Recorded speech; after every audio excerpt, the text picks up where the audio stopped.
Magandang araw mga kumare kong bakla. Another day, another vlog na naman ang kumare yung bakla.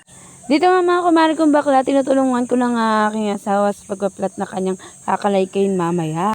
Ngayong araw kasi mga kumare kong bakla ay magtatanim kami ng Chinese kangkong. So dalawa lang kami ngayon dito mga kumare kong bakla kaya tutulungan na natin siya.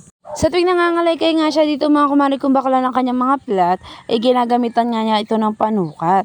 At syempre mga kumare kong bakla habang siya ngayon nangangalay-kay, lulutuan na natin siya ng kanyang almusal. Para naman kumare kong bakla ay may lakas-lakas naman siya habang siya ay nagtatrabaho. Dito mga kumare kong bakla ay sinangag ko nga lang yung kanyang kanin at saka nagprito lang ako ng daing. Syempre mga kumare kong bakla nagbunot na rin ako ng daon sibuyas. At ako na nga ang maghihimay nito. Dito mga kumare kong bakla, nakita nga natin dito mga kumare yung bakla dito, natapos na nga siya mga laykay. Nagguhit-guhitan na nga rin niya ito para tandaan na kanya pagtataniman ng Chinese kangkong. Ito nga pala yung Chinese kangkong na kanyang itinatanim dito.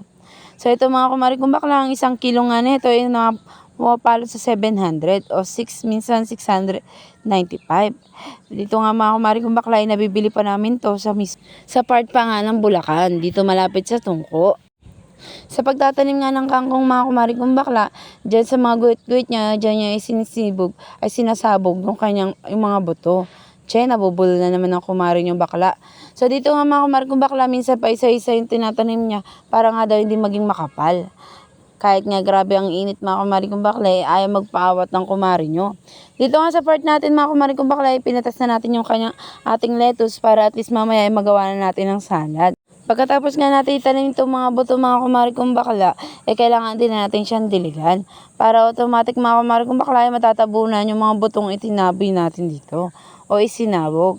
So dito nga sa mga kumare kong bakla, kailangan lang natin siya diligan pa isa-isa itong mga Chinese kangkong natin.